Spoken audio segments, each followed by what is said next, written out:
네, 10월 21일 장 마감 후 방송 찐시황 방송을 시작하겠습니다. 오늘 함께 하시는 분은 신한투자증권 황유현 PB팀장님, 안녕하세요. 안녕하십니까. 네. 자, 오늘도 참 힘든 시장이었어요. 네, 오늘만이 아니죠. 이번 주 내내 다 힘들었었는데 네. 왜 이렇게 시장이 변동성이 강한 걸까요?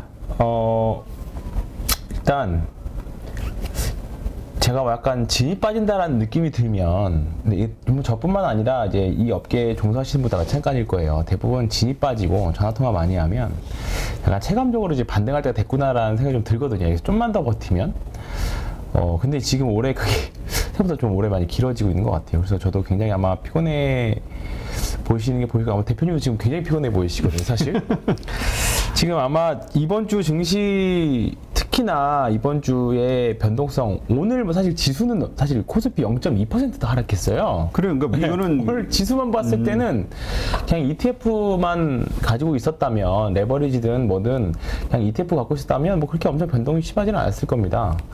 그런데 종목을 갖고 있었다면, 특히나 뭐 한쪽 종목, 어떤 종목 섹터에 편중돼 있었다면 굉장히 조금 극단적인 하루를 뭐 보내셨을 것 같습니다. 그러니까 지금 뭐 극단적인 변동성 장세가 되고 있는데, 사실 엄청 한 달 전, 한 달 내외의 기사는 사실 뭐 더 폭락이 엄청 될 것처럼 사실 그랬었잖아요. 근데 또 지금 마냥 또 지금 주간 버티고 있는 상태고, 또 막상 내려갈 것 같은데 올라오고, 또 이제 좀 반등하나 싶으면 또 내리꽂고, 좀 그런 상태가 되고 있습니다. 지금 극단적인 변동성 시장이 되고 있는데, 일단은 뭐 미국 측 금리도 사실 4% 찍어서 이제 조금 시장이 안정된다 싶었는데 다시 또 밀고 올라갔고요.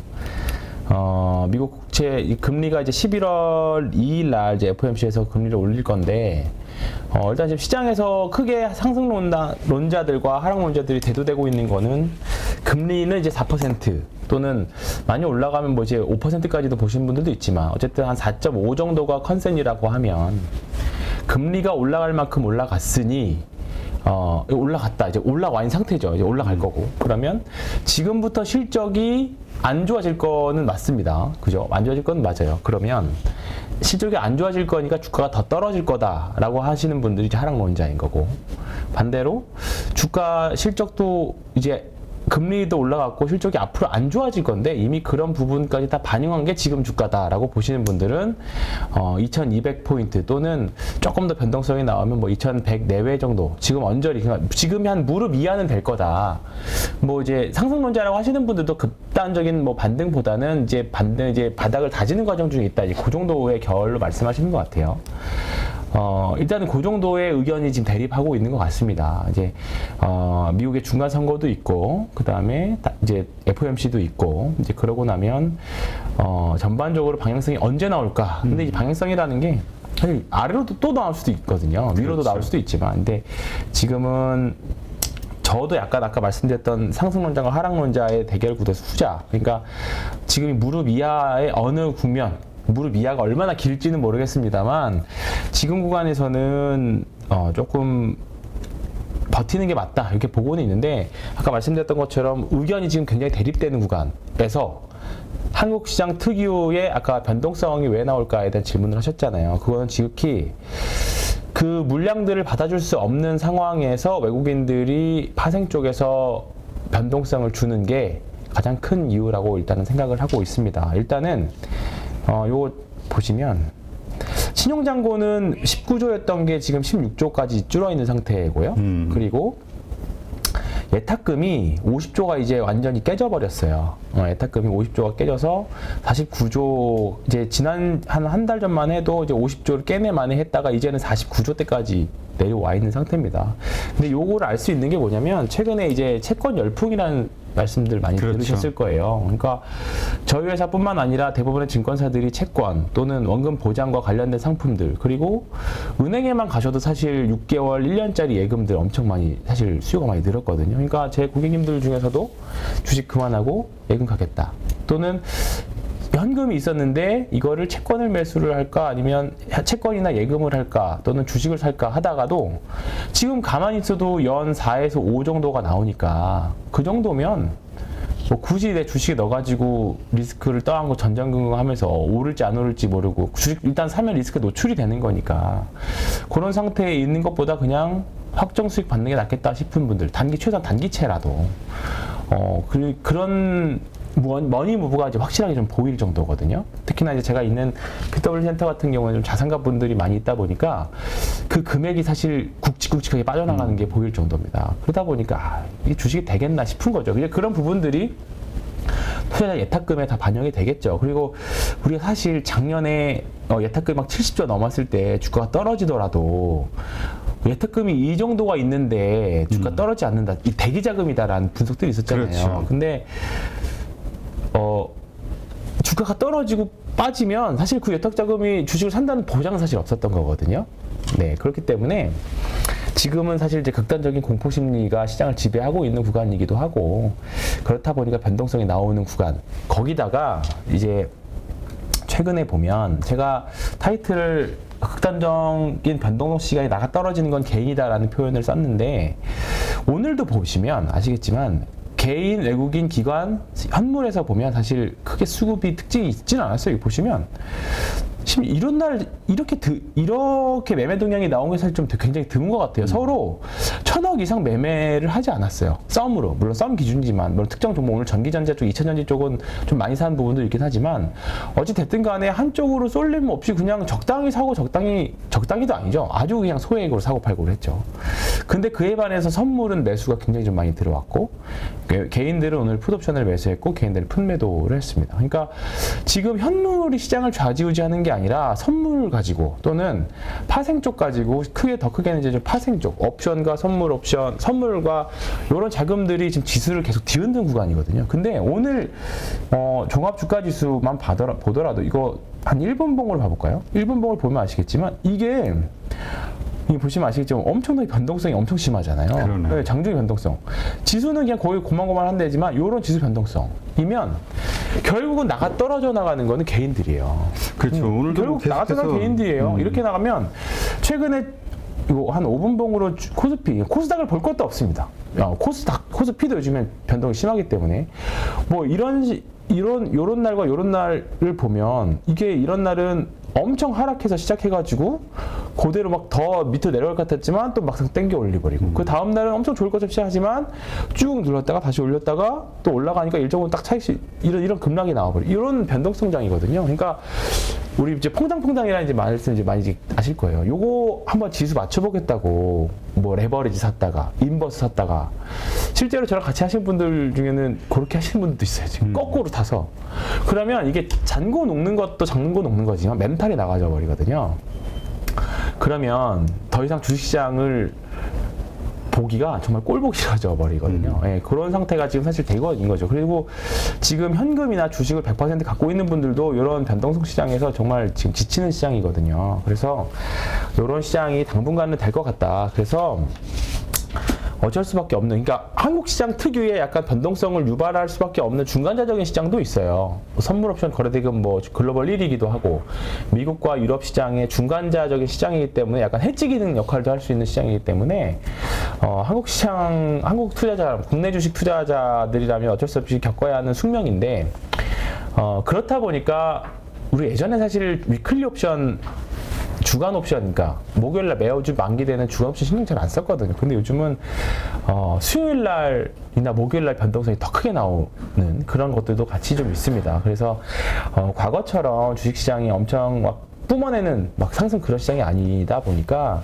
지금은 개인도 힘들고 어떻게 보면 외국인들한테 약간 농락당하고 있는 시장이라는 생각이 좀 많이 들어요. 근데 조금 긴 그림에서 보면 작년에 2021년에도 외국인들이 1년에 걸쳐서 주식을 팔았습니다. 뭐 그 물량을 다 누가 받았겠어요.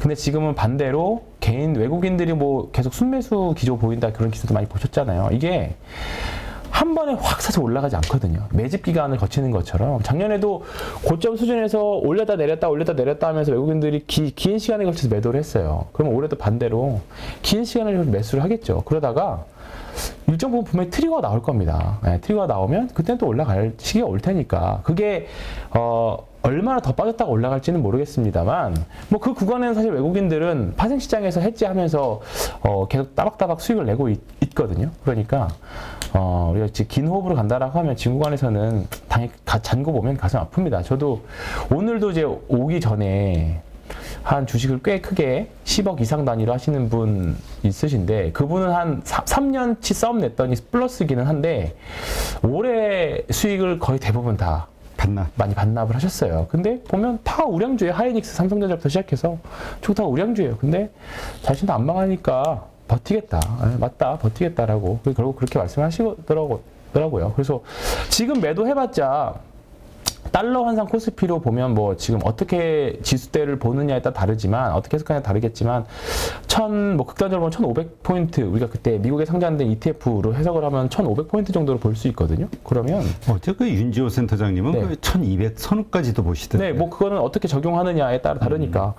그러면 지금부터 여기서 내려가는 길이 우리가 볼 때 여기 이 주식을 샀을 때 오를 룸이 맞냐 아래로 내릴 룸이 맞냐 그걸 보고 판단한다라고 하면 지금 내려봤자 10% 내외라고 본다라고 하면 지금은 뭐 버티시는 게 맞다라고 보지 않을까. 근데 이제 그런 신호들이 몇 가지 좀 더 리스크가 있는 종목들이 이제 등장을 하면서 시장을 좀 짓누른 부분들도 있기는 한데 저는 지금 일단은 대형주 단은 개별주 말고 대형주 단들은 일단 지금은 버티시는 게 맞지 않겠나 이렇게 생각하고 있습니다. 그러니까 지금은 외국인의 매집 기간이다. 일단 네, 이렇게 그렇게 이해를 생각을 일단은 하고 있습니다. 그러게요. 그래서 참 높은 가격에서는 외국인들 네. 다 팔고 우리가 네. 받아줬는데 네. 이제 밑으로가 더 어디까지는지는 모르겠으나 어쨌건 많이 내려왔다라고 생각되는 이 지점에서는 이제 도리어 우리의 그렇죠. 개인들의 물량이 이제 털리는 털리는 상황이 상황이니까. 반대로 되는 거죠. 예. 그러니까 이거 외국인들의 최근 순매수인데요. 그렇게 안 좋다고 했으면서 이 구간을 보시면 9월 29일부터 10월 18일까지, 10월 19일까지 이런 매수 기조가 나올까요? 진짜 안 좋았다면. 아무리 뭐 일시적인 이벤트로 인해서 했다고 하더라도 또는 공매도 쳐놨던 거에 환매수 기조라 뭐 일정 부분 나왔다고 하더라도 이런 수급이 나올 수 있을까?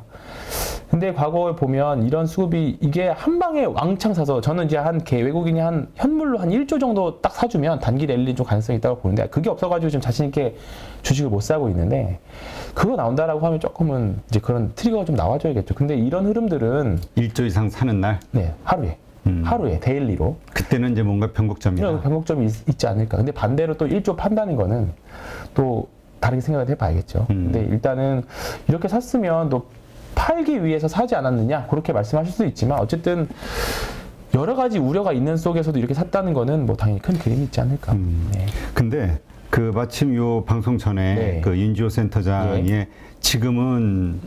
지금은 주식시장에서 도망갈 때가 아니다. 네. 그런 얘기를 했단 말이에요. 네. 지금은 주식 투자를 해야 될 때다. 그 영상이 올라갔어. 네. 그때 댓글 달리는 거 보니까 이제 뭐 망해가는 시장에서 이런 소리 하는 거 맞아요. 보니까 뭐, 네. 뭐 이런저런 악플 아닌 악플. 그러시겠죠. 그러니까 네. 부정적인 의견들이 계속 달리는 거라. 그러니까 네.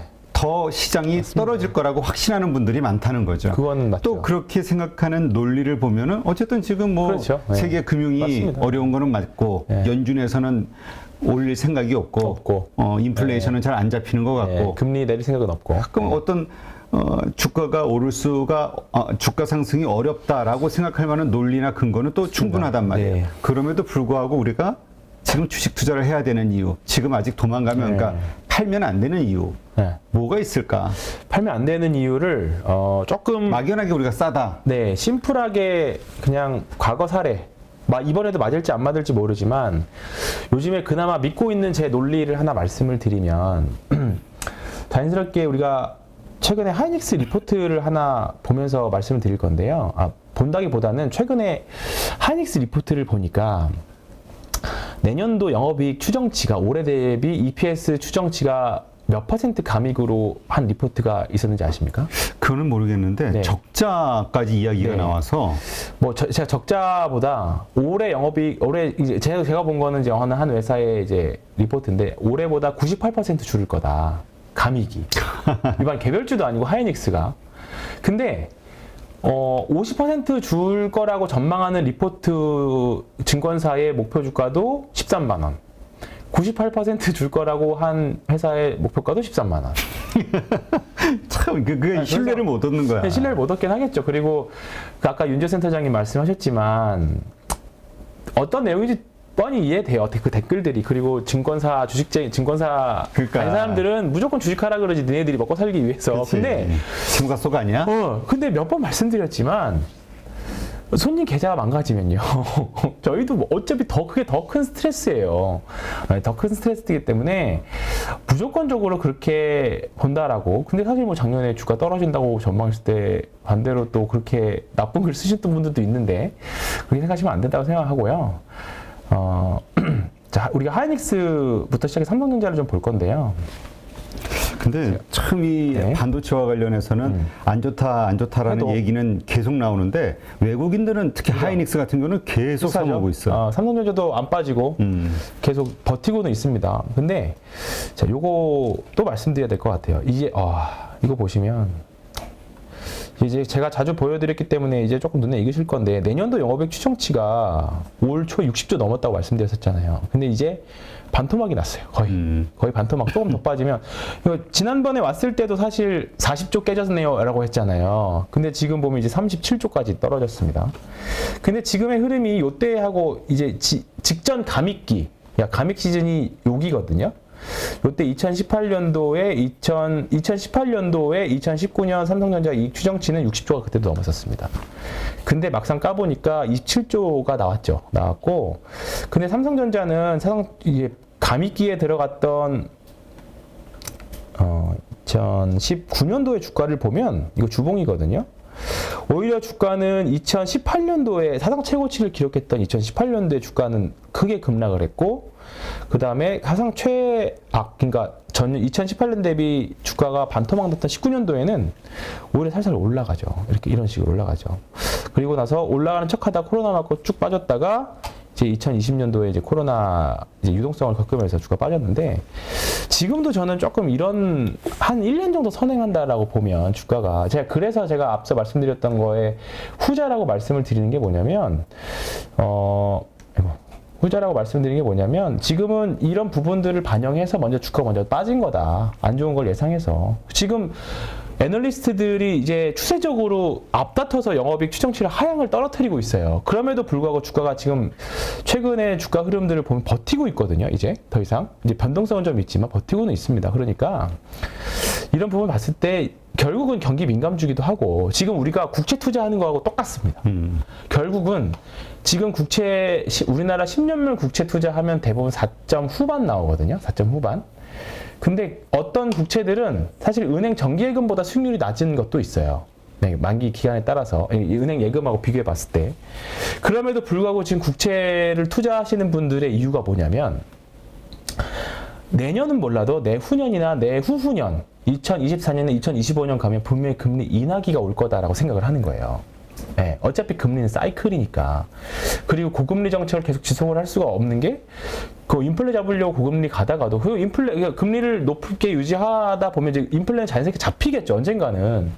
근데 잡히고 나면 고금리에 기업들이 휘청거리는 회사들이 나올 거고 그렇게 되면 당연히 금리 인하기 사이클 분명히 들어갈 겁니다. 그러면 지금은 국채 금리의 가격이 금리가 올라가면서 이제 채권의 가격 수익률이 엄청 뛰고 있는데 가격이 떨어져서 뛰는 거죠. 반대로 이제 한 2, 3년 뒤에 금리가 떨어지면 금리를 인하기를 가면 국채의 가격들이 튀기 시작할 겁니다. 그러면 이제 금리가 수익률이 떨어지겠죠. 이제 그걸 보고 사실 국채를 투자하시는 거거든요. 근데 그걸 삼성전자하고 놓고 똑같이 보더라도 지금 삼성전자 이번 주만 해도 사실 이제 삼성전자 저가 매수 해도 될 것 같아요라고 해서 뭐 1차나 또는 한번 매수해 볼게라고 전화 사실 이번 주에 좀 많이 받았습니다. 이번 주부터는. 그렇다 보니까 삼성전자의 그런 관점에서 본다라고 하면 결국은 삼성전자도 이게 뭐 대표 주식이기도 하지만 반도체의 성장주의 개념이기도 하지만 결국은 경기 민감주거든요. 경기가 좋아야 반도체 많이 쓰고 그렇죠. 이런 개념이잖아요. 그러면 나중에 추후에 다시 금리 인하기 가서 경기를 좋아지겠다라고 전망치가 나오기 시작하면 지금은 사실 금리를 인하를 해도 별로 안 먹힐 것 같아요. 바로 인하를 해도. 이제 고금리에 적응이 되고 한 진짜로 주식시장이 좀 제대로 살려면 한 최소 반년 이상은 좀 뭔가 있어줘야 좀 반등다운 반등이 나올 거라고 생각을 하는데 그때까지는 이제 버티는 구간이라고 하는 거죠. 지금 삼성전자 주식 사는 분들이 당장 내일 뭐 급등하는 그걸 보고 사셨겠습니까? 주식을 사는 분들이 그냥 계속 지금 변동성 구간에서 모아서 올라가면 한 1년이 최소 1년에서 2년 정도 보고 사시는 거죠. 그러니까 그런 관점이라고 하면 지금 삼성전자부터 시작해서 대형주들은 지금 사실 공포 구간이잖아요. 공포 그렇죠. 구간. 우리 다시 한번 생각해야 되는 건 뭐냐면 작년 2021년 상반기 때까지만 해도 뭐 주가 떨어지지 않는다. 작년 대비해서 조금 떨어진다고 지수를 낮춰잡는 게 말이 되냐? 뭐 올해 2021년, 2022년 순이익이 성장하지 못해서 주가를 파는 게 말이 되냐라고 했지만 그때만 해도 3,300, 3,500, 뭐 심한 데 4,000까지도 보는 뭐 외국계지만 그런 리포트가 나왔었잖아요. 근데 지금 반대로 또 다 우르르 다 던지죠. 근데 그런 과정이 몇 개월, 한 6개월 걸렸었잖아요. 최소. 위점을 3,000포인트 이상 한 6개월을 계속 헤맸었어요. 근데 그런 과정에서 물량이 넘어갔던 거고. 예. 요 과정이 있었잖아요. 조금 더 오버슈팅이든 무슨 구간이든 2021년 요 과정이 있었던 거죠. 근데 그 반대로 생각해보면 역발상으로 생각해보면 이제 요 구간이 이거를 차트를 뒤집어서 보면 요 구간일 수도 있다라는 거죠. 뭐 여기서 한 단계 레벨 다운이 될 수도 있긴 하겠지만 그러기에는 요때하고 지금하고는 다른 게 금리 인상기에 예를 들어서 5%까지 금리를 올린다고 하더라도 이번에 11월 달에 금리를 올리면 이제 얼마 금리 7분응선 넘은 거잖아요. 이제 거의 네. 올릴 거 네, 다 올릴 거 다 올리다. 올렸고 이제 다 준비도 하고 있고 그 다음에 우리나라 코스피로 봤을 때 달러 환산 코스피로 봤을 때만 해도 금리 레벨이 이미 낮은 대로 낮아 있기 때문에 당연히 여기서 뭐 이제 급등은 V자 반등 뭐 정책 수단이 아직은 없기 때문에 급등은 힘들어도 버티는 구간은 분명히 맞다. 근데 저희 이제 오늘도 그 이제 또 새로 오신 부장님하고 얘기를 해서 느낀 게 뭐냐면 분명히 미국의 그 머리 좋은 사람들이 뭔가 수단을 쓸 거다. 얘네들이 가면 일부 희한한 옛날에 오퍼레이션 트위스트나 그다음에 양적 완화 이런 처음에 단어 나왔을 때도 이게 무슨 단어야라고 했었거든요. 근데 분명히 이번에도 연준 위원들 전 세계에서 똑같이 다 모인대잖아요.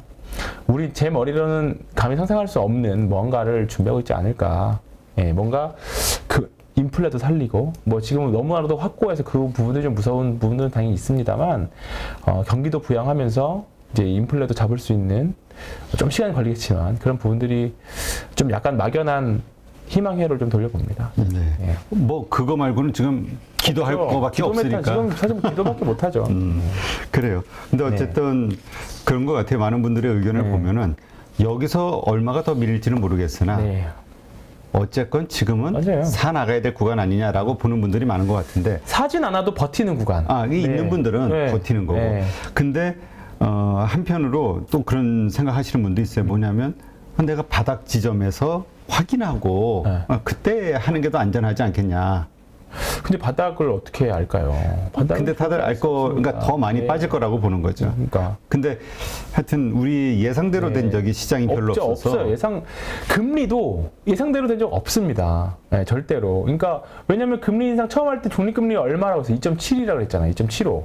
근데 지금 벌써 이번 달 말이면 11월 2일이니까 그때 되면 4 되는데 예상대로 되는 건 하나도 없어요. 특히나 금리하고 환율은 정말 예상하기 어렵다라고 봐요. 그렇기 때문에 지금이야 연준이 엄청 강경하긴 합니다만 그리고 경로를 확실하게 주고 있습니다만 나중에 가서는 또 어떻게 바뀔지는 모른다는 거 저는 그냥 경험적으로 그리고 지금 투자 심리도 엄청 사실 안 좋긴 하거든요. 최근에 보면 약간 홧김에 매도하시는 분들도 조금은 있는 것 같아요. 그리고 저랑도 관계가 굉장히 좋았던 분들도 약간 짜증 섞인, 왜냐면 이제 계좌 보면 답답하고 좋은 주식이라고 사놨는데 주가는 안 오르고 뭐 계속 위아래 변동성만 있고 희망 고문만 하니까 사실 아마 댓글에 안 좋은 거 쓰신 것도 사실 뭐 시장이 좋고 수익이 났으면 그렇게 섰겠어요. 지금은 다 같이 가는 구간이니까. 그렇지. 그게 다 근데 지금 예민하고 저는 속상하고. 이해는 합니다. 다 예민하고 속상한 구간. 사실 돈 빠지는 그 공포만큼 특히나 이제 레버리지 써서 대출이나 뭐 이제 이런 레버리지 써서 투자를 하셨다라고 하면 더 고통스러운 구간일 겁니다. 예, 그러니까 그렇죠. 그 이해는 해요. 네, 저도 이해해요. 당연하죠. 예, 저는 당연히 출근하면서도 오늘도 욕바지하러 간다. 이런 생각으로 가요. 왜냐하면 아까 제가 처음에 약간 심적으로 약간 탈진하면 좀 뭔가 진이 빠지면 반등한다라는 생각을 드렸는데 요즘에 진 빠진 정도가 아니라 뭔가 이게 담도 확실히 온 것 같고요. 뭐 간밤에 누가 나 때렸나 그 생각도 좀 들고 요즘 확실히 힘들어요. 진짜 힘드니까. 근데 이게 비단 저뿐만 아니라 예를 들어서 뭐 3천만 원이 예를 들어서 1,500만 원 있다 칩시다. 그것도 힘들지만 30억짜리가 15억 됐다. 그게 더 힘들겠죠. 그렇죠. 네. 지금 대부분의 단기 매매 정말로 그날 스캘핑이나 당일 단타로 종료하시는 분들 외에는 지금 다 누구나 다 힘든 구간입니다. 예, 아무리 좋은 주식이라고 해서 싸게 들어가는 지금 사실 더 빠지는 구간이거든요. 그렇죠. 특히나 건설주 같은 거는 갑자기 PF 이슈 나오면서 또 오늘 고통스러웠고. 그러니까 지금 이야기해야 될 게 또 그 부분인데 네. 지금 건설주 그리고 또 건설주만이 아니죠. 금융주들도 그렇죠. 거기에 이제 다 얽혀 맞습니다. 있으니까 맞습니다. 네. 물론 이제 은행은 뭐 충분한 대손 충당금이 네, 있다라고 합니다. 안전하다 하는데 증권사라든가 저축은행이라든가 오늘 보험사 특히나 오늘 특히나 이제 그런 주식들이 좀 많이 빠졌죠. 한국금융지주가 오늘 이제 진짜 아까 한국금융지주 댓글로 어느 네. 분이 오늘 이거 왜 이렇게 빠지냐 고민을 담아 놓으셨던데 보시면 이게 전통적인 사실 배당주이잖아요. 그리고 금융지주 중에서 증권사를 기반으로 한 이제 금융지주잖아요. 다른 이제 뭐 신한, 하나, KB 뭐 우리 보면 다 이제 은행이 큰 형님이지만 한국금융지주 같은 경우에는 이제 한국투자증권이라는 금융지주가 한국투자증권이 이제 큰 형님 역할을 하고 있는 금융지주인데 최근에 보면 이제 대손충당금과 관련된 PF 근데 조금 무서운 게 뭐냐면 최근에 단기 사채들 보면 3개월짜리 이제 PF에 대출해주는 단기 사채들을 보면 지금 요거는 만기가 3개월짜리거든요. 한 달 전 대비해서 금리가 최소한 2에서 3까지도 뛰었어요. 그러니까 뭐 들리는 소문에 의하면 어느 건설사 하나가 저축은행을 가서 얼마의 돈을 빌려달라고 했는지 아십니까? 얼마? 17%. 이 금리를? 네. 그럼 엄청 높잖아요. 그렇죠. 어떻게 했을 것 같아요? 거절. 노 했다고 합니다. 네. 저축은행 입장에서는 사실 저축은행 같은 경우에는 되게 리스크를 굉장히 많이 떠안고 사실 좀 그 고금리로 빌려주는 집단이잖아요. 그 금융기관, 이금융권인데 그렇죠.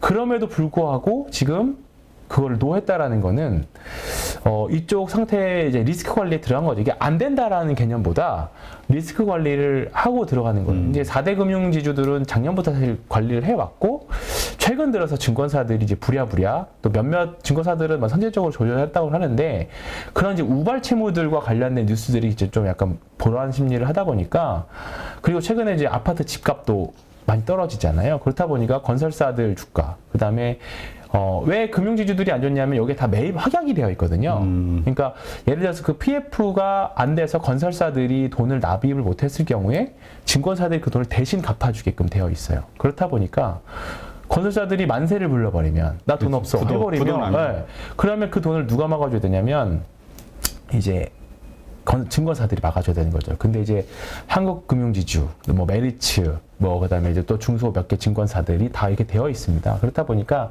그런 우려들이 우려해서 또 이제 금융권까지 되어 있는 이제 그 더 큰 윗단에는 이제 레고랜드 사태가 좀 있었잖아요. 레고랜드 그렇죠. 이후에 사실상의 무위험이라고 봤던 이제 지방채들까지도 그렇게 될 수 있구나. 국가의 신용하고 관련이 되는 거죠.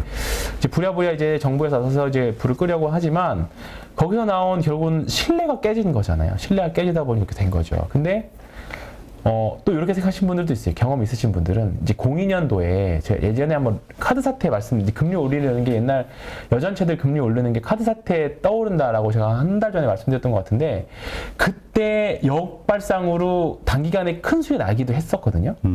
당시에 몇몇 카드 사태 때 결국 망하지 않았고 결국 다 이제 상환이 됐었거든요. 그러니까 이제 그때와 지금 비슷한 거 아니냐. 그러면서 지금 카드채나 이런 것들 괜찮다. 심지어 어제 그 높은 금리에 자기는 매수하겠다. 망하지 않는다라고 생각한다라고 하면서 단기사채 고금리에도, 그러니까 금리가 무조건 좋은 게 아니라 금리가 높다는 거는 그 정도로 금리가 높게 주면서까지도 나한테 돈을 그러니까 채권이란 결국 부채잖아요. 나중에 갚아야 되는. 그렇죠. 네. 근데 지금 이게 6%, 7% 정도로 대기업들이 돈을 빌린다는 거는 그거 뭔가 이유가 있으니까 금리가 높다는 거죠. 한 4에서 5까지만 해도 괜찮았었어요. 아, 괜찮다. 근데 이제 6이 넘어가기 시작하니까 이제는 좀 뭔가 진짜 뭔가 있어서 이런 거 아닌가? 이제 저희도 채권을 무조건 추천을 드린 게 아니라 이게 뭔가 좀 알아봐야 될 것 같습니다. 이게 그러면서 말씀을 드리거든요. 근데 또 그에 반해서 아까 말씀드렸던 것처럼 그냥 난 상관없어 그냥 할게 라고 생각하시는 분들도 있어요. 근데 지금 역발상으로 생각하시는 거죠. 그러니까 지금 한국금융지주 말씀하셨는데 이렇게 보니까 뭐 개인이나 기관은 계속 팔고 있는데 외국인은 또 계속 사고 있어요. 네. 그렇죠. 그러니까 이거를 역발상을 생각을 하면 물량 반대로 받는 거죠. 그러니까 지금 사면 올 연말에 배당 성향이 얼마나 될지 모르겠지만 지금 한번 봐볼까요? 지금 주가가 많이 떨어져서 배당이 엄청 많이 높아졌을 것 같아요. 7%까지 높아졌네요. 7.6까지. 그러니까 지금 한국금융지주나 다른 금융지주 보면 오늘 대표적으로 리드코프 같은 거 보면 리드코프는 9%가 넘어갔네요. 리드코프는 9%가 넘어갔고요. 이게 작년 기준입니다. 오늘 같은 이거 보면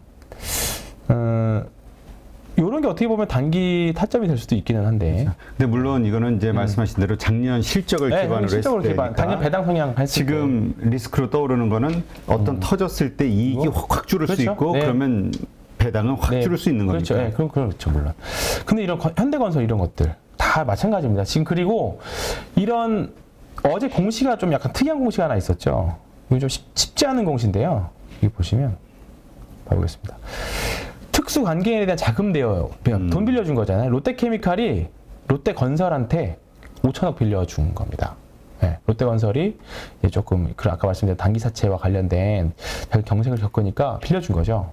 그래서 지금 뭐 롯데케미칼이니 그렇죠. 롯데지주니 지금 그래서 날린 거죠. 그리고 지금 막 생각나는 게 TY홀딩스 있죠. 태양건설의 모회사인 이 주식도 지금 사실 굉장한 가치주기도 하고 그다음에 뭐 폐기물 업체 회사기도 한데 이 주식도 지금 굉장히 좀 많이 떨어져 있는 상태고 이게 보면 투매가 꽝꽝 나오고 있는 이런 상태인 거죠. 근데 이 기회만 넘어가면서 이런 주식들은 정말로 좋은 가치주 투자로서 정말 좋은 주식이 될 수 있는 주식들이거든요. 그래서 지금 건설주들 그다음에 금융주들 물론 지금 저도 사실 매수하자고 말씀 못 드리고 왜냐면 어떻게 될지 모르니까. 그렇지. 금리 예측하기 어렵다라고 말씀드렸잖아요. 그러니까 지금 그와 관련된 금리하고 그 다음에 그게 주가에 더 악재로 반영될 수도 있고 이 정도 빠졌으면 사실 우리 흔히 말하는 반대매매도 단기 수급적인 이슈들도 생각을 해봐야 되기 때문에 그리고 지금 기관 투자자라고 해도 너무 싸다. 전형적인 가치 투자 운용사에서도 지금 무택되고 살 수 있는 구간은 아니거든요. 그러니까 조금 확인하고 또는 쌍바닥을 확인하고 사야 되긴 하겠지만 오늘 건설사나 그 다음에 뭐 금융지주들은 그다음에 오늘 이제 증권사들도 마찬가지입니다. 증권사들 아까 금융지주 말씀드렸지만 삼성증권 전통적인 배당 많이 주는 증권사거든요. 그렇죠.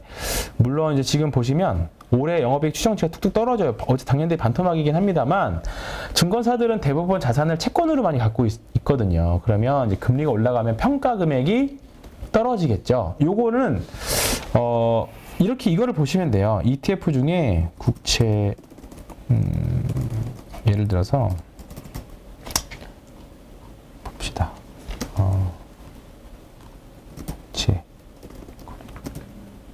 국채 선물 10년 요거만 볼게요. 이게 떨어졌잖아요.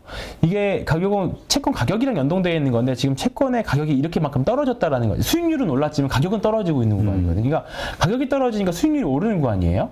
그래서 지금 각 증권사들이 갖고 있는 채권의 평가손이 이렇게 엄청 확대되고 있다 이렇게 보시면 될 것 같아요. 그래서 지금 이만큼 떨어졌으니까 이렇게 된 건데 만약에 나중에 다시 금리를 내리면 이런 것은 순식간에 또 회복을 하겠죠. 근데 지금 아직 그걸 모르니까 이렇게 되어 있는 건데 이거만큼 지금 삼성증권도 지금 이 영업이익단이 좀 떨어져 있다 이렇게 보시면 되거든요.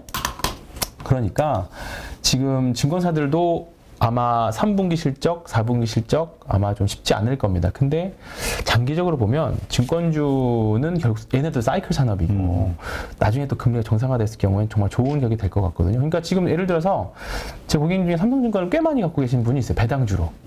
근데 이거는 올 연말쯤 12월 달쯤 가면 이제 배당락을 감안하더라도 충분히 저가 매수의 기회가 배당 이렇게 하면 뭐 배당 수익률이 엄청나게 되겠죠. 그렇지. 예, 배당주로서의 이제 타겟에는 이제 분명히 들어온 것 같습니다. 예, 그런 관점으로 뭐 예, 주가가 올라야 당연히 증권 주식들이 좋긴 하겠지만 배당주로서는 이제 매력적인 가격이 되어가고 있는 것 같아요. 근데 또 이런 각도에서 볼 수도 있을 것 같아요. 물론 배당주로서의 매력은 있다 치지만 네, 있다 어쨌든 치지만. 주가는 네, 많이 그렇죠. 빠졌으니까.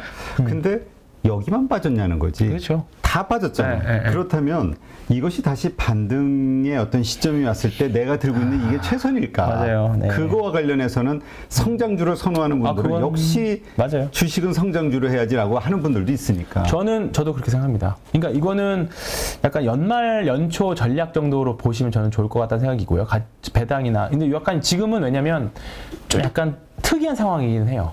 그래서 약간 제가 배당주 사실 잘 말씀 안 드리는데 정말로 약간 좀 특이한 상황이긴 한 것 같아요. 요즘 최근에 금리 문제도 있지만 PF 문제로 인해서 가격이 많이 떨어지다 보니까 이 정도면 배당주로서도 충분히 이렇게 되면 이 배당을 노리고 들어오는 주식 자금도 있을 거거든요. 그러면 배당 받지 않더라도 매매 차익으로도 충분히 해줄 수 있는 구간은 분명히 된 것 같아요. 만약에 연말까지 지금 샀는데 예를 들어 삼성증권을 3만 원에 샀습니다. 근데 연말까지 움직이지 않아요. 그러면 그냥 배당 받는 거고, 또는 주가가 다시 한 10% 올라서 33,000원 왔다. 그러면 그냥 주가 차익 먹고 나오는 거고, 그런 전략, 투트릭 전략을 쓰면 될 것 같고, 말씀하셨던 것처럼 저도 성장주, 예, 성장주 됩니다. 그러니까 아까 롯데케미칼 말씀드렸지만, 롯데케미칼이 최근에 이제 일진그룹 인수했죠. 일진 머티리얼즈 인수했잖아요. 결국은 롯데케미칼, 그다음 포스코 홀딩스 다 어떻게 보면 중장기적으로 2차 전지 소재 쪽으로 가려고 하는 거니까 큰 흐름에서 본다라고 하면 지금이야 롯데케미칼이 돈 빌려주고 떼어먹으면 어떡해. 좀 리스크 이제 결국은 이제 이렇게 계열사 리스크에 이제 노출이 된 건데 이게 보시면 바닥에서의 결국 이제 투매들이 계속 나오고 있거든요. 바닥에서 이게 뭐냐면 결국은 참았던 물량들이 쏟아진다는 거잖아요. 그렇죠. 네, 이거 여기 예를 들어서 뭐 25만 원에 샀던 사람들이 지금 반토막 근처에서 여기서 더 망가지는 거 아니야? 라는 생각 때문에 두려움에 질려서 물량을 일시에 쏟아내니까 이런 거래량들이 나오는 겁니다. 근데 이제 반대로 이런 장소에서 나중에 이게 잘 해결이 되면 여기가 사실 후행적으로밖에 해석할 수밖에 없습니다. 저도 굉장히 조심스럽게 말씀드린 거예요. 후행적으로 여기가 결국 투매 자리가 바닥이었구나 라고 하면 이 자리가 될 확률이 높아요. 그래서 롯데케미칼은 그러니까 저도 쭉 롯데케미칼을 한 3년 전, 4년 전부터 들고 다니시는 제 좀 할머니 고객님이 있으세요. 근데 계속 올해 내내 언제 더 사 하고 있어요. 근데 기다리세요 하는데 이번에 이제 요 일진 머티리얼즈 인수하면서 주가 떨어졌다는 거는 돈을 쓰는 기업이고 이게 잘 될까? 이게 그래서 이게 손절을 하더라도 리바운딩 나올 때 이제 극단적으로 리바운딩 나올 때 손절하세요라고 말씀드렸던 건데 지금 또 하나에 또 나온 거잖아요. 그럼 투매가 좀 2번 정도 나왔어요. 그러면 진짜 이 정도면 뭐랄까요? 초강성주주 분들만 남으신 거잖아요. 지금 안 팔고 있는 분들. 정말 힘들죠. 저거 버티기. 네, 지금의 고통도 버티는 분들만 남은 겁니다. 그러면 이제 나중에 우리 예전에 기억나실지 모르겠지만 포스코 많이 올랐을 때, 그 고통을 가진 분들이 그때 저도 이제 방송에서 이제 대표님은 기억 안 나실 수도 있는데 제가 했던 말 중에 하나가 이 구간에서 이 재미없는 구간을 버텼던 거에 대한 리턴을 받는 구간이 이 구간이다라고 말씀드렸던 기억이 나요. 그러니까 분명히 지금도 롯데케미칼도 지금은 너무 힘들지만 업황도 안 좋고 힘들지만 이 구간을 이제 견디고 나서 분명히 사이클 산업이기 때문에 또 이 구간이 또 분명히 이런 구간이 올 겁니다. 이게 당장 내년에 올지 내후년에 올지 더 3년 뒤에 올지 모르지만 지금 구간을 저는 버티시면 이제 오히려 저는 최근에 이런 투매들로 인해서 오히려 이렇게 거래량 없이 질질 빠져버리는 게 더 지루하고 더 말려 죽이거든요. 근데 오히려 그냥 주가 한번 세게 매를 한번 팍 맞고 이렇게 되면 악성 잠재 물량들이 나온 거거든요. 그러면 이제 지금 새롭게 이 물량을 투매를 받은 사람들은 단가가 낮을 거 아니에요. 그러면 올라갈 때 상대적으로 그 사람들은 물량 내놓지 않겠죠. 그렇기 때문에 그런 관점을 본다라고 하면 뭐 지금 당장 가슴 아프실 수 있겠지만 조금 더 길어질 거를 좀 앞당겼다. 이렇게 저는 긍정적으로 좀 해석하고 싶습니다. 네. 물론 알겠습니다. 빌려준 거 잘 받아야 되겠지만. 네. 근데 맞아요. 이것도 그렇게 생각해야지. 그러니까 지금은 시장을 결국 그럴 것 같아. 결국은 이대로 망할 것이냐, 네. 아니면 그래 많이 힘들지만 다 극복하고 일어설 것이냐에 대한 네. 그러니까 내가 비관론자냐 낙관론자냐 이것이 결국은 가늠하지. 근데 비관론자인 분들도 내가 주식을 들고 있으면서 비관론자이신 분들이 욕할 수는 없죠. 그랬으면 벌써 팔았어야 됐죠. 근데 아직까지 주식을 들고 있으면서 내 계좌 올려놔라 하면서 그렇게 말씀하시면 근데 안 돼요. 들고 있는 분들은 비관론자가 있을까요? 그러니까 일단 없죠. 기본적으로 다 네, 네. 바라지. 네, 당연히 대신 바라죠. 그 주변에, 그러니까 이제 뭐라 그럴까, 하여튼 뭐 보는 사람들, 지켜보는 사람들이 그러는 거죠. 그렇죠, 네. 그렇습니다. 네, 알겠습니다. 힘드네요. 참 어려운 신호예요. 네. 자, 에이스토리와 넥슨 게임즈 관련해서도 좀 의견이 있으신데 어떤 네, 이야기인지. 이거는 약간 사례를 들어드리려고 말씀드렸는데요. 이제 호재하고 매도 신호, 단기 매도 그렇죠. 신호. 요즘에는 보시면 거의 세런 뉴스들이 많습니다. 그러니까 이번 주에 에이스토리가 그 넷플릭스가 호실적 나오면서 에이스토리가 이제 조금 에이스토리가 이번 주에 약간 호실적 나오면서 입에 헷갈리네. 넷플릭스가 이번 주에 좀 약간 단기 반등이 좀 나왔잖아요, 미국 주식. 근데 그 이유 중에 하나가 이제 이상한 변호사 우영우, 그러니까 에이스토리가 제작사잖아요. 그렇다 보니까 그것 때문에 이제 조금 가입자가 생각보다 많이 늘었다라는 기사로 넷플릭스가 급등을 했었고, 에이스토리가 그 아침에 시간의 주가를 딱 반영을 해가지고 요날 갭상승이 되게 거의 상한가 근처에서 시작을 했었어요. 그러니까 이제 요렇게 되면 갭상승을 이렇게 크게 띄우면 이제 요거 같은 경우에는 음봉이지만 시작을 여기서 했거든요. 26,400원에 했거든요. 이러면 요즘은 그냥 갭상승이 세게 나오면 그냥 일단은 내 평단과 상관없이 한번 매도를 했다가 매매를 하시는 게 저는 편할 거다라는 생각이 좀 들어요. 그러니까 요것도 그렇고, 왜냐면 대부분 다 하락 추세에, 지금 대부분의 종목들이 하락 추세거든요. 하락 추세에서 갭상승이 나오면 대부분 다 물량을 이유 어쨌든지 간에 뭐 진짜 엄청난 호재, 뭐 예를 들어서 IT 부품업체인데 삼성전자에서 사실 삼성전자에서 인수를 한다고 하더라도 사실 안 오를 것 같아요, 요즘 같아서는. 근데 어쨌든 좋은 뉴스가 나와서 하면 일단은 물량을 30%라도 줄이시는 게 저는 낫다고 보고요. 오늘 또 넥슨 게임즈가 어제 뭐 게임주들이 좀 장 초반에 시간에서 좋았다가 오늘도 사실 조금 음봉을 또 결국 그렸거든요. 그러니까 결국 호재가 나오면 매도해야 된다. 지금은 대부분의 사람들이 하긴 어제도 뭐 원조력 관련주들 네, 장 좋은 뉴스 초반에만 나오면서, 있죠. 네, 우진이었나요? 초반에?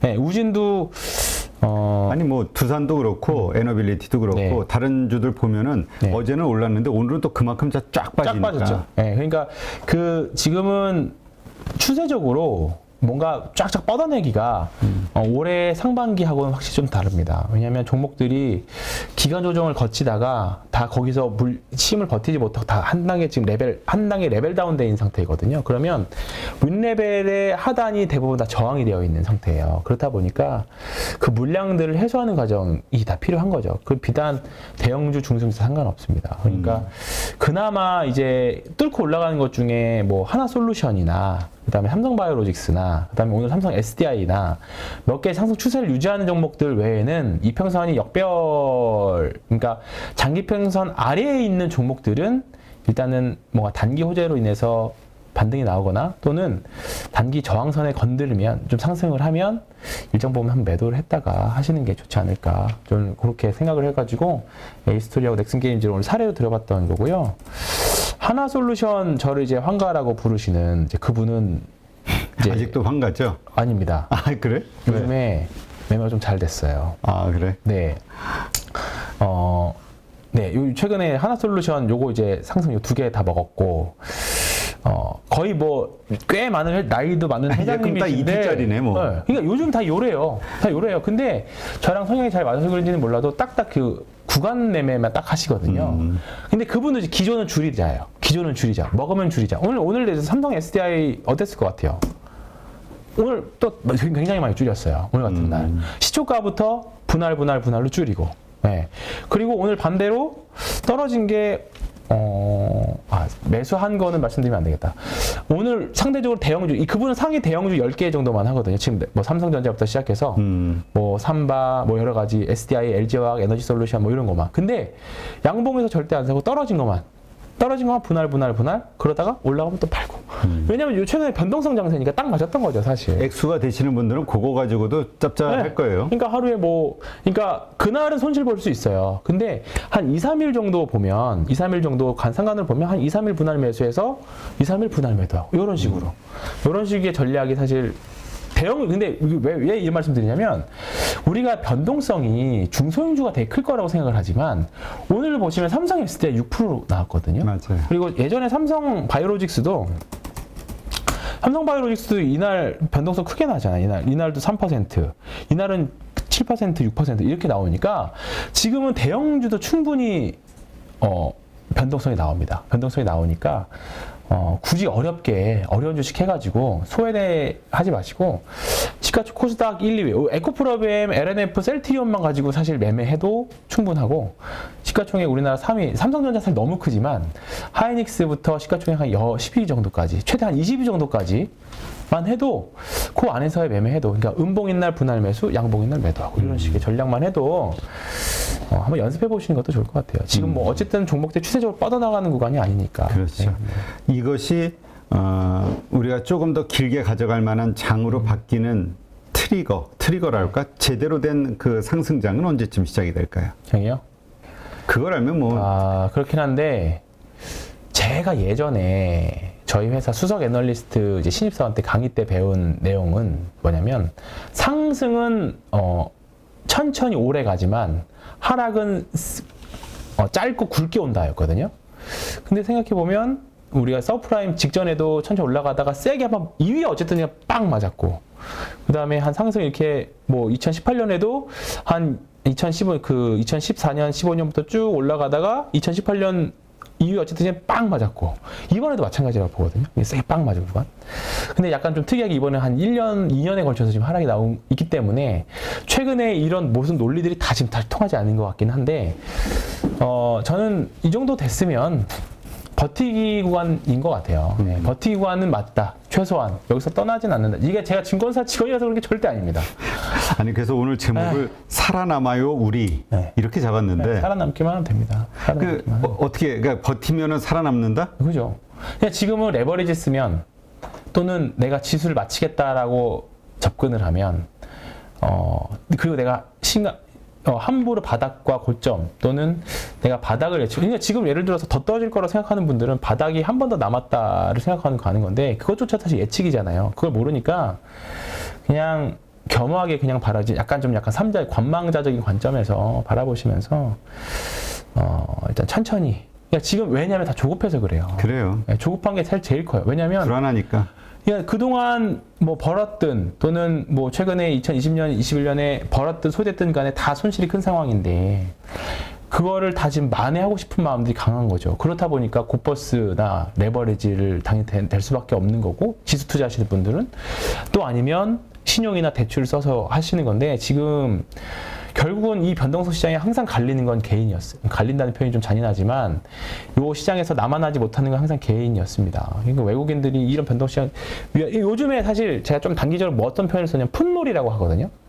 외국인들이 그냥 선물이나 옵션 가지고 하방선 쫙 밀어버려요. 공포심으로 선물 엄청 매도할 것처럼 쭉 밀다가 막판에 3시 반 이후에 또 선물 환매수 쫙 해버리면서 다음날 또 뛰어버리는 시장이 굉장히 좀 많이 보여지고 있거든요. 오늘도 보면 시장은 별로 재미없었지만 선물은 또 많이 샀거든요.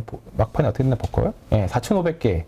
그리고 물론 플러스 났어요. 그러면 다음 주는 되게 좀 공포스럽지만 다음 주 초반은 또 생각보다 더 좋을 수 있습니다. 오늘 전형적으로 외국인들은 선물 매수의 푼 매도잖아요. 오늘 미국 시장이 옵션 만기거든, 미국도. 그러니까 미국도 오늘 변동성 심할 건데 다음 주는 이제 조금 약간 연준 위원들 블랙아웃 기간이기도 하고 미국도 이제 실적 시즌 들어가긴 합니다. 미국도 사실 실적 시즌 썩 좋지는 않은 그렇지. 모양새거든요. 최근 5년 평균치 대비해도 미국이 사실 그 예상 추정치를 되게 좀 약간 낮게 잡는 느낌은 좀 있어요. 그리고 약간 좀 높게 나오면 서프라이즈가 올라가고 그런 느낌이 있는데 그럼에도 그런 경향을 보이는 미국 주식임에도 불구하고 요즘에 사실 생각보다 높게 나오지 않고 있거든요. 그렇기 때문에 미국도 이제 변동성 시장인데 어쨌든 다음 주는 진짜 블랙아웃 기간입니다.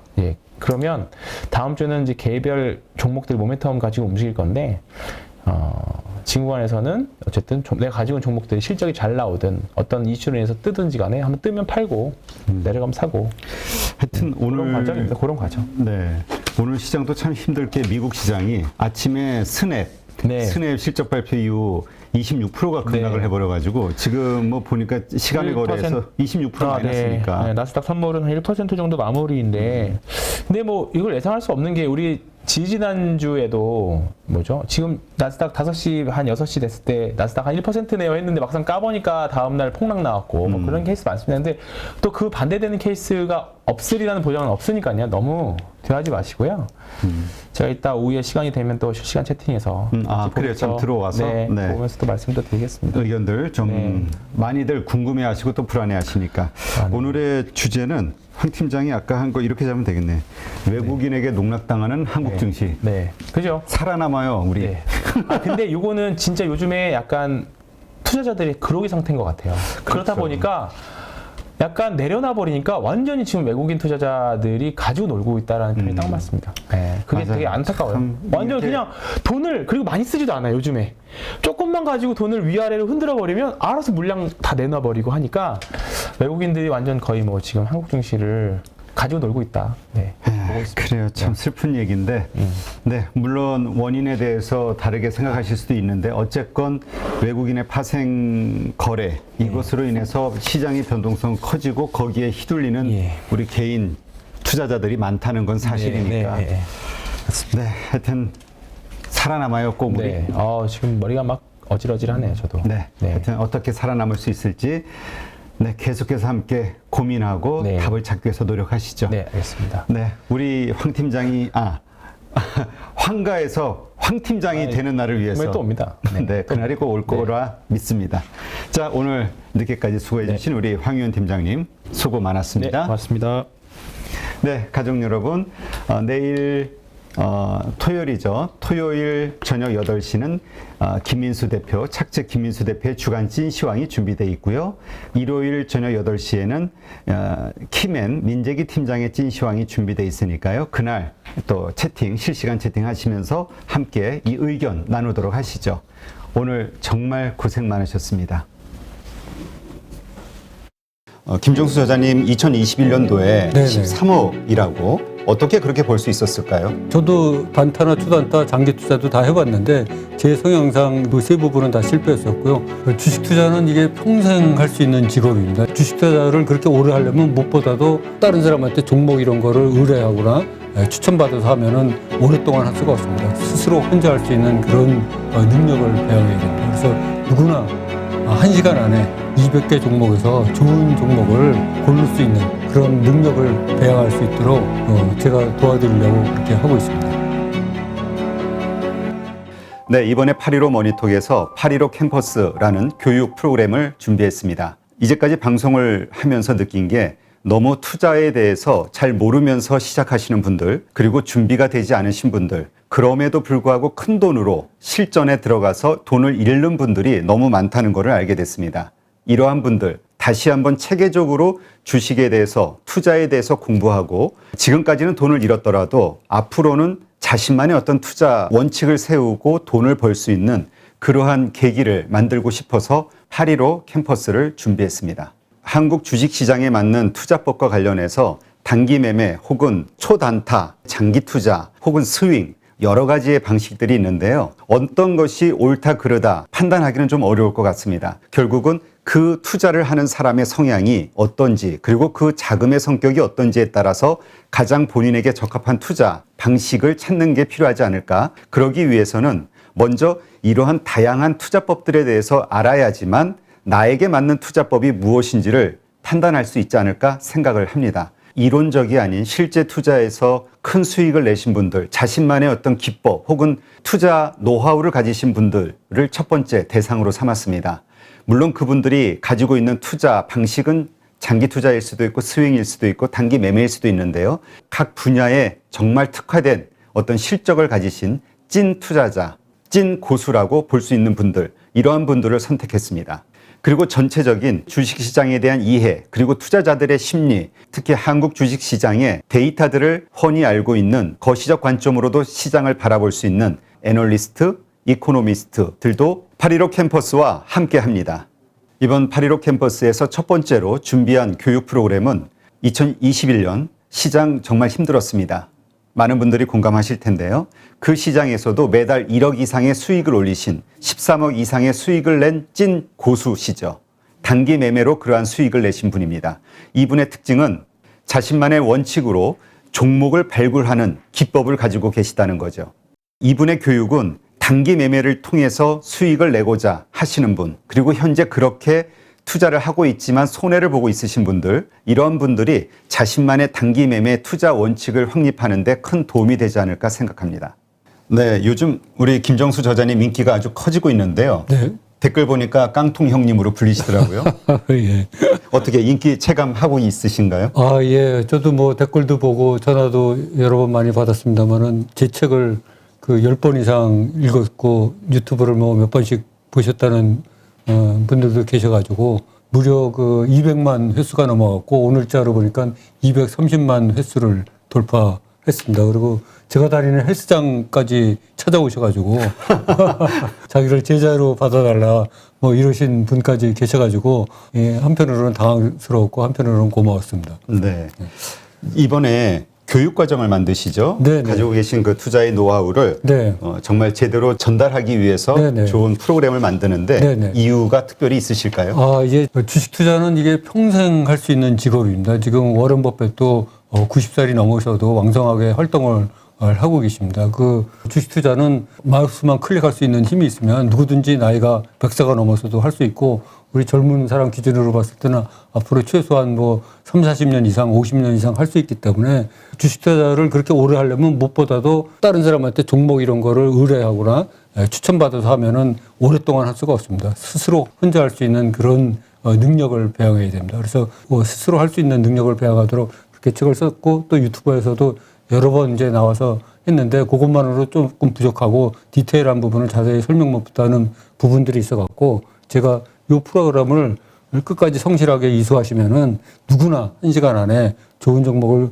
고를 수가 있고 또 나만의 필살기를 갖추어가지고 평생 그 낚시를 즐기면서 할 수 있는 그런 바탕을 마련해주고자 하고 있습니다. 그래서 깡통을 무려 12번이나 쳤지만 13번째 성공하고 14년대 무려 13억 이상의 돈을 번 제가 확신을 가지고 여러분을 도와드릴 테니까는 여러분도 저를 믿고 같이 따라와 주시면 좋은 결과가 있을 것으로 이렇게 생각이 됩니다.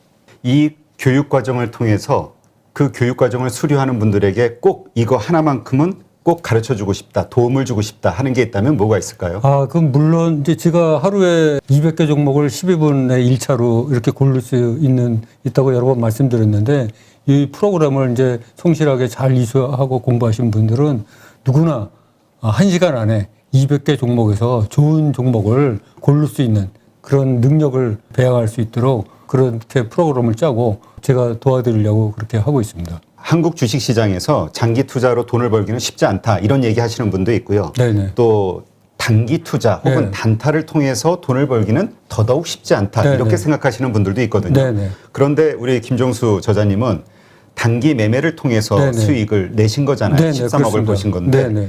그 단기 매매의 그 기간, 그러니까 네. 어떤 주식을 샀을 때 언제 파시는지. 네네. 제가 이제 주로 장대 양봉이 형성된 그 세력이 돈을 넣은 그런 종목을 위주로 특히 또 그 턴어라운드 된 그런 주식만 사서 그 이익이 한 플러스 10% 정도 나면은 매도를 하는 그런 거를 이제 기계적으로 반복을 해왔습니다. 그래서 그 수익이 누적되다 보니까 굉장히 큰 수익을 낼 수 있었습니다. 그러니까 이번에 교육 네네. 프로그램에서 가르치시고자 하는 것은 네네. 한국 시장에 특화된 단기 매매 네네. 트레이딩 방식이라고 그렇습니다. 생각하면 되겠네요. 네, 맞습니다. 저는 저도 단타나 초단타, 장기 투자도 다 해봤는데 제 성향상 이제 그런 거가 맞지 않았었고 그 세 부분은 다 실패했었고요. 그 또 한국 주식 시장 상황상 단기 매매가 아주 적합하다. 이렇게 생각이 들어서 단기 매매에 집중해서 하다 보니까 이렇게 좋은 성적을 거둘 수 있게 된 것 같습니다. 어떤 분들이 단기 매매 투자에 적합하다고 보세요? 제가 생각하기에는 한국 사람들의 90% 이상은 단기 매매에 적합하다고 생각하고 있습니다. 왜요? 왜냐하면 한국 사람들의 그 성격이 그 빨리빨리 문화, 자리 잡고 있는데 이 단기 매매는 비교적 단타나 초단타보다는 느리지만 며칠만 해도 승부를 볼 수가 있고 평균 보유 기간이 장이 좋을 때는 뭐 1개월에서 2개월밖에 안 되고 또 뭐 장이 이렇게 요새 같이 안 좋을 때는 뭐 3개월에서 6개월 이렇게 잡고 할 수 있기 때문에 한국 사람 성향하고 딱 맞는 거로 이렇게 생각이 됩니다. 자, 그럼 이번에 8.15 캠퍼스에서 어떠한 방식으로 그 단기 매매로 돈을 벌고자 하는 분들에게 네네. 그 노하우를 전수해 주실 건가요? 그 절대 사지 말아야 될 종목 12가지 유형이 있습니다. 그거는 제가 5만 건 이상을 거래하면서 제가 물렸던 거를 전부 분석을 해보니까 그 12가지 유형이 나오더라고요. 또 반드시 사야지 될 종목 유형도 12가지가 나옵니다. 그래서 모두 이 24가지가 있는데 이 24가지가 제 책에는 아쉽게도 한 가지 종목씩밖에 그 이해를 못 들었습니다. 근데 이번 영상에서는 종목을 순차적으로 이렇게 소거를 하면서 이게 왜 이렇게 됐는지, 왜 이런 일이 벌어졌는지, 결과는 어땠는지를 차근하게 설명을 드릴 거고요. 또 제 책에서 아쉬웠던 부분이 그 200개 종목을 1개에서 5개 정도 좋은 종목으로 추리는 과정을 거의 축약적으로 설명을 했기 때문에 실제로 그 일반 분들이 책만 보고 쫓아오기는 굉장히 힘듭니다. 그래서 그 200개 종목을 일일이 하면서 이 종목은 왜 선택이 되고 이 종목은 왜 선택이 안 됐는지 그런 거 원인과 그런 거를 자세하게 설명드리면은 몇 번씩 보시다 보면은 스스로 그런 능력이 되지 않을까 이렇게 생각을 합니다. 그런데 이제 VOD 네. 강의만 보고 배운다는 게 쉽지 않다. 하다 네네. 보면은 생각과는 다른 네네. 여러 가지 어려운 문제들이 생기잖아요. 네네. 그래서 영상만 보면서 과연 배울 수 있을까 이런 생각하시는 분들 있을 네네. 수 있을 것 같은데요. 네네. 그래서 저희가 이제 한 달에 한 번씩 그 라이브 방송으로 궁금하게 생각하시는 분들을 직접 소통을 하면서 궁금증을 받아서 그 자리에서 바로 대답을 드리고 이렇게 하는 그 시간을 마련해서 그 문제를 해결해 드리도록 하겠습니다.